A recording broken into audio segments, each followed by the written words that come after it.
Les dérives de l'énergie sexuelle. L'énergie sexuelle est l'énergie la plus puissante de l'univers. Toutefois, elle a été distorsionnée et en proie au monde de l'astral. Cette énergie demande aujourd'hui à évoluer de façon drastique sur Terre, et les empathes ont un rôle tout particulier à jouer en cela.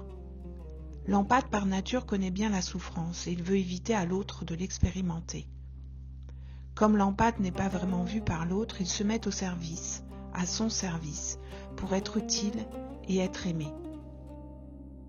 De ce fait, il est souvent enrôlé dans des jeux de pouvoir, des jeux pervers qu'il ne voit pas toujours de par sa naïveté. Sans s'en rendre compte, il fait un contrat avec l'occulte qui petit à petit endommage son système nerveux, hormonal et cardiaque. Derrière tout ça, il y a souvent un contrat sacrificiel inconscient pour sauver le monde. Il prend la souffrance de l'autre pour éviter à l'autre de souffrir. Le problème, c'est qu'on ne peut pas prendre la souffrance de l'autre et en même temps rester entier à l'intérieur de soi. D'où le constat de beaucoup d'empathes, fatigue, isolement, sentiment de trahison et d'irrespect. Nous tendons l'autre joue et pardonnons sans cesse jusqu'à épuisement total ou parfois même jusqu'à la mort, car nous avons la croyance que notre bien-être dépend du fait que l'autre aille bien. L'empathe se met alors à aider, pensant qu'en faisant cela, il ira bien. C'est pour cela que l'on retrouve beaucoup d'empathes dans les métiers de l'aide à l'autre ou dans les groupes de développement personnel, spiritualité ou regroupements divers et variés. Ces groupes sont souvent un vivier d'empathes qui cherchent à se sauver les uns les autres. L'empathe ne trahit pas les autres, il se trahit lui-même. Il s'auto-abuse, il se viole sans en avoir conscience. L'énergie sexuelle est avant tout une énergie de vie dont les empathes sont souvent dotés avec un pourcentage supérieur à la moyenne, car ils ont le cœur pur et bien souvent naïf. Cette énergie est alors repérable par des prédateurs qui la manipulent pour l'obtention d'un pouvoir quelconque. Il n'y a qu'à voir les gourous ou les enseignants du développement personnel ou spirituel. Le développement personnel, la spiritualité et ses pratiques sont un vivier pour les prédateurs. À travers des méthodes diverses et variées qui aboutissent à la création d'un égrégore astralisé, ils attirent une agglomération de personnes magnétisées par un programme de sacrifice. Ici, l'occulte astral bat son plein. Nous sommes au temps de l'Apocalypse et des faux prophètes, ne l'oublions pas. Mais nous sommes aussi au temps du Christ, de la vérité, du discernement et de l'identité individuelle et personnelle. Un choix drastique est à faire. Sortir du sacrifice, c'est ne plus servir de nourriture au bourreau. En continuant, nous ne faisons que nourrir notre propre bourreau, celui qui fait couple avec notre féminin victime, celui qui cherche encore à se sacrifier pour aider l'autre dans ses propres souffrances. Ce féminin victime qui s'épuise à absorber la souffrance de l'autre plutôt que le laisser face à ses responsabilités. Le laisser face à ses responsabilités, n'est-ce pas cela le véritable amour ? Il y a une différence entre être aimant et être naïf. Il est temps de prendre de la distance avec les gens qui continuent à nous blesser malgré l'énergie sexuelle de vie que nous transmettons par notre propre nature solaire. Ce n'est pas un manque d'amour de créer une distance émotionnelle avec des personnes dont les actes montrent qu'on ne peut pas leur faire confiance. On peut aimer les personnes sans se sacrifier, et je dirais même que c'est cela le véritable amour. Il s'agit ici de ne pas donner notre énergie de vie et notre paix à ceux qui la piétinent et s'en servent pour continuer à nourrir leur perversité. Ne donnons plus de perles au pourceau, comme disait le Christ. Prendre de la distance avec ces êtres n'est pas de la froideur ou de la supériorité, c'est juste de la sagesse envers nous-mêmes et notre énergie sexuelle, qui est avant tout une énergie de vie créatrice. Lorsque nous donnons cette énergie à des êtres ou des situations qui continuent à alimenter des égrégores de mensonges et d'illusions, à quoi participons-nous ? Nous nous plaignons du monde dans lequel nous vivons, mais que nourrissons-nous chaque jour ? À qui donnons-nous notre énergie sexuelle ? À la perversité ou à l'amour véritable ?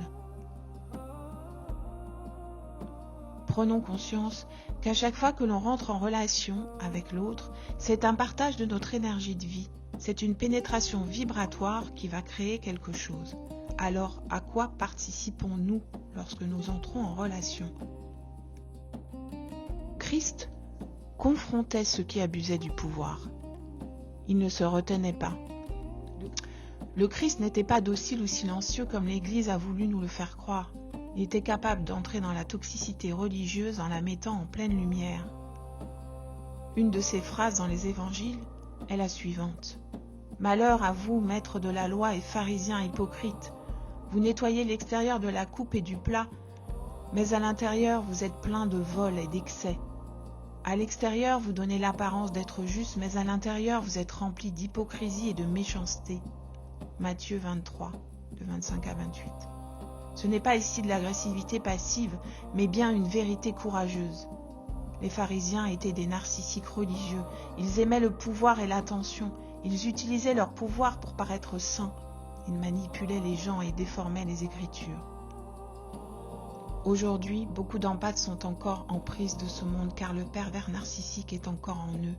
Ce pervers leur fait croire qu'ils doivent encore s'améliorer, se perfectionner et aider ceux qui manipulent leur énergie sexuelle, leur énergie de vie, sans honte ni culpabilité aucune. Nous n'avons plus le temps de nous justifier ou de convaincre celui ou celle qui baigne dans la perversité cherchant des proies encore prêtes à se sacrifier. Les temps sont là aujourd'hui pour que le couple du pervers narcissique et de la proie sacrificielle se transmute en chacun. Seul le retournement en Christ permet cette transmutation et pour cela notre temple intérieur est à bâtir. Nous avons la responsabilité de nommer ce qui est toxique. Nous sommes sortis de l'énergie mariale, celle de la maman qui excuse tout, qui justifie tout par le simple fait que par notre chemin de conscience, nous ressentons que l'autre a peut-être eu une enfance difficile et de ce fait, nous allons le sauver ou l'aider ou prier pour lui. Non, les temps ne sont plus là pour cela. D'ailleurs, Marie, à la Salette, dit « Je ne peux plus retenir le bras de mon fils » et elle pleure. Elle pleure car elle sait que ce feu d'amour va révéler la vérité. Nous sommes appelés à dire un stop net et drastique à ce système pervers. Nous sommes appelés à nous retourner en Christ. Nous sommes appelés non plus à soutenir, mais à dire la vérité face aux mensonges que l'autre se raconte afin de le mettre face à ses responsabilités. La vraie vérité libère les autres. Le mensonge les maintient dans la dépendance. Le monde tel qu'il est cristallisé au plus profond de nos entrailles nous maintient dans cette dépendance. La dépendance permet au bourreau d'asservir sa victime et de s'en nourrir. Ce système d'esclavage vit au plus profond de nos entrailles.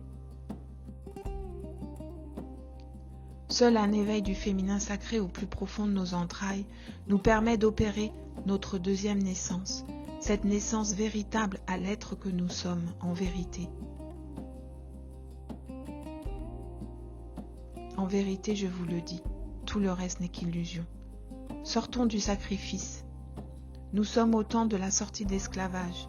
Il est temps de comprendre ce mot et de poser des actes concrets pour ne plus donner notre énergie de vie à servir cette matrice infertile et illusoire.